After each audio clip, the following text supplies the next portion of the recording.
State Department.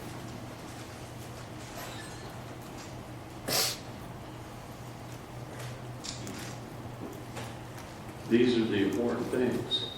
How about the traffic stuff? How about the cars? Police officer can write all the tickets he wants to a U.S. citizen who's supposed to obey the statutes. And these sovereign citizens who put their own plates on a car they don't own is a problem.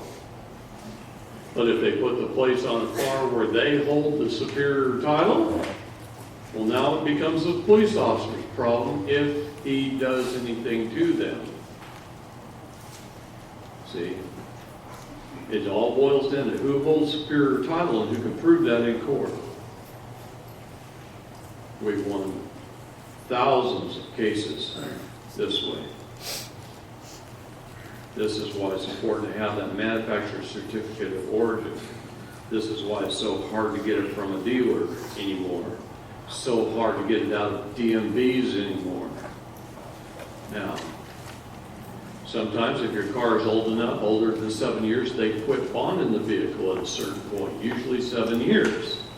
Then the states will give back the MCOs from the DMVs in some states.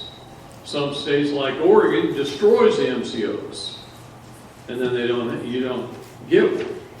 Some of them, states, keep the records on file for a long time, and you can go in and pay for a chain of title and find the MCO.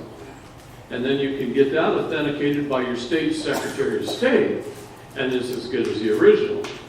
But it's so much easier to go see Tony. Because his company is one of the only ones licensed in the United States by all the manufacturers to get the MCO on bond paper with the red ink. Now it's a true superior title to the vehicle. See, here's what typically happens. I like Chevy Silverado pickups.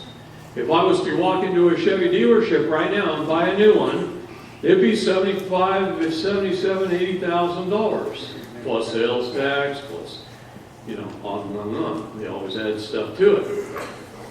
But if I walked in there, and let's say the price was $75,000, no sales tax, I'm not even going to talk about that part.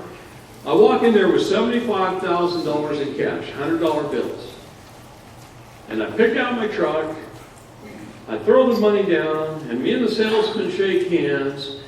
It's usually me and the sales manager. Salesmen don't do anything in a dealership except show you the car. And me and the sales manager shake hands. At that moment in time, I own that brand new Chevy Silverado pickup. I own it. But then he looks at me and says, I need another $500 or whatever the heck it is in your state. Every state's different. Another $500 for license, title, and registration, please. And if I whip out another $500 and lay it down, well, I just gifted that $75,000 truck to the state. It's a gift. And I get, in the law, what is known as a conditional title or lease. That's what it's called, conditional title or lease. It gives me the opportunity to use the vehicle and to make a profit or incur a loss. And usually you drive it off the lot and get lost. And it gives me that opportunity to make a profit or incur a loss and drive it. But because the state owns it, now the state can tell you, don't go over 65. Wear your seatbelt. Don't talk on the phone. Use your turn signals.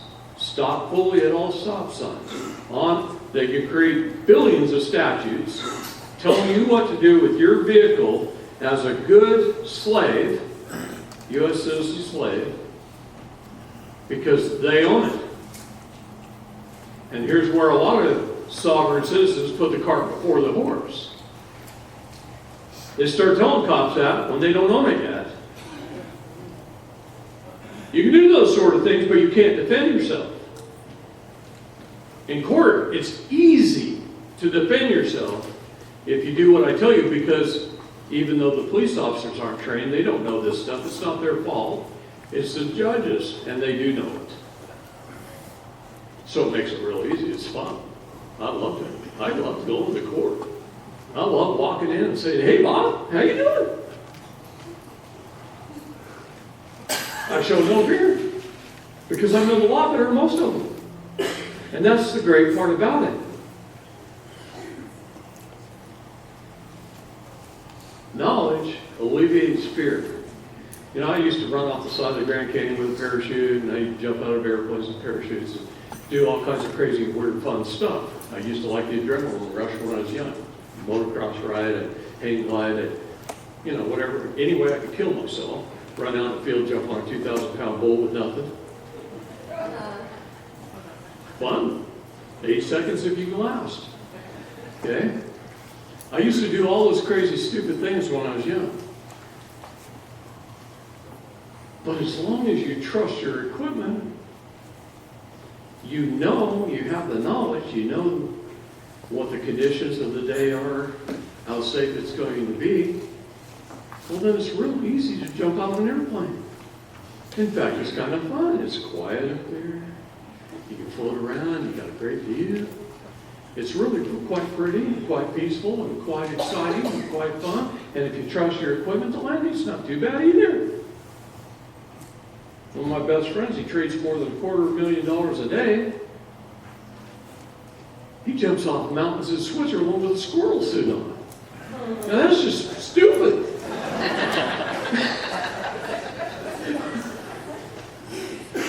I like that parachute, right? Anyway, if you know your equipment, there is no fear. Same with courts. Once you're knowledgeable enough, a judge is just a man, and he could be your next door neighbor. You could be sitting around a campfire grilling steaks. It doesn't matter. That's how I look at them. I don't look at them as enemies. I don't look at them as scary. If you know, you know. Now, there is alternatives. There's the ones, and this can happen in any situation, even without a judge, who won't allow you to even speak. Now they're failing to negotiate. Now they're in jeopardy. Now they're losing their immunity. Now they're depriving you of due process. They deprive you of due process. I'm going to own their house and the toys their kids play with when I'm done. I'm going to ask them one question. What color are your drapes? Because I may need to change them.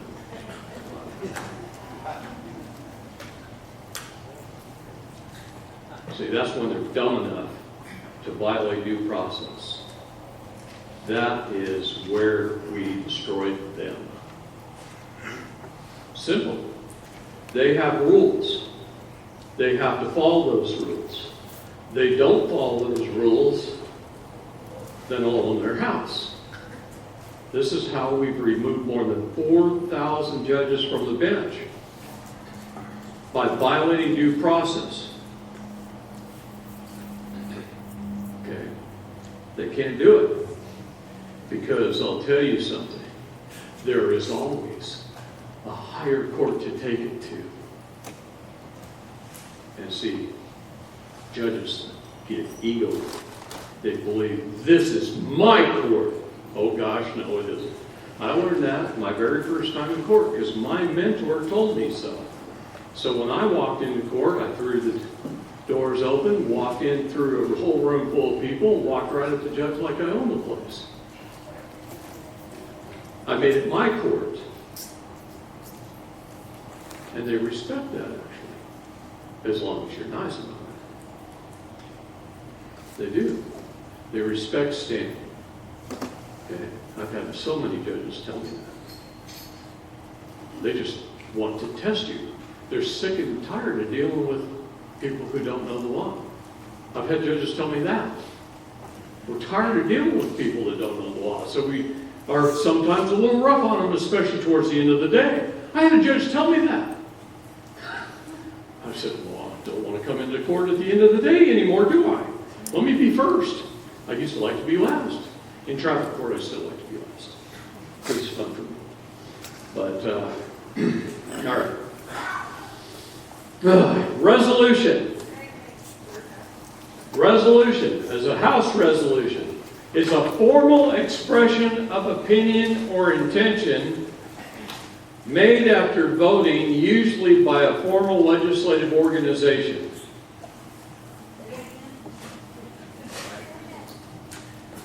A formal expression of opinion or intention made after voting, usually by a formal legislative organization. Sounds like Congress, doesn't it?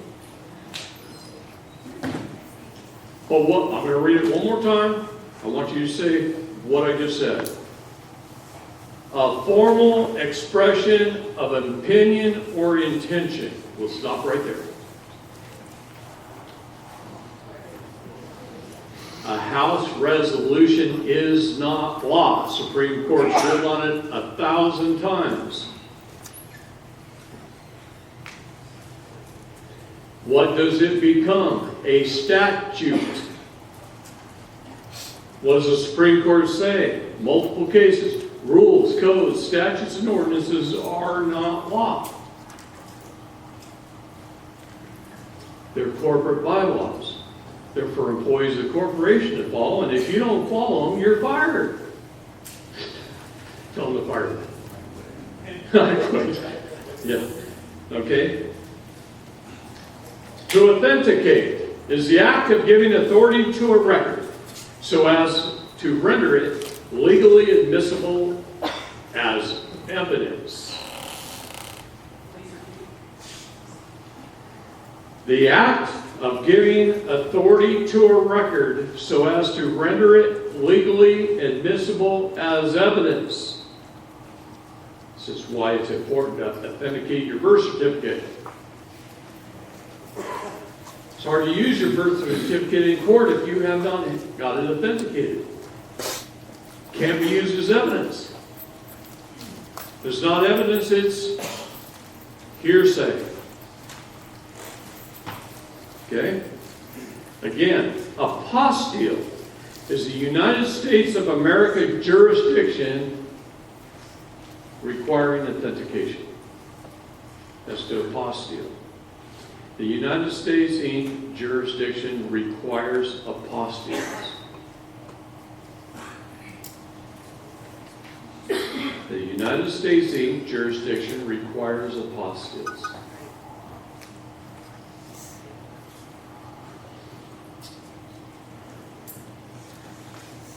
An attorney is to attorney, is to take property from one person and give it to another. It is an actor to attorney. The definition of an attorney.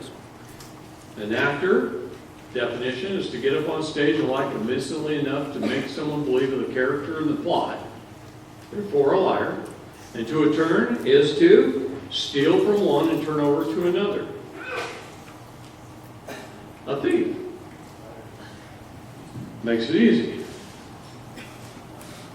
You cannot be charged in one jurisdiction and defend in another. That's a maximum law. This is where a lot of sovereign citizen patriot crap comes into play. They're getting sued in the water and they want to take it into the land. Sorry guys, it doesn't work. This is where the wave comes crashing down upon you and you run out of breath. The best thing you can do is handle it here first.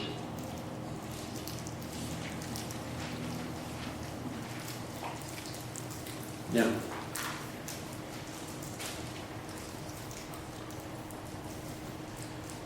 this one is regarding a president. A man is no less a slave if he is allowed to choose a new slave master every 4 years.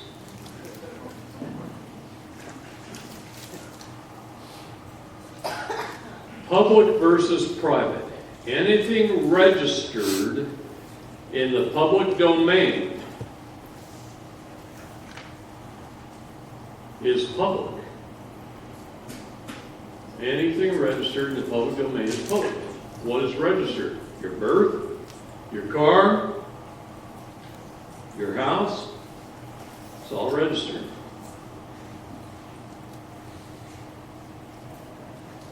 Anything created by Congress is statutory jurisdiction. That's statute. That's the creation of the legislature. It's statutory.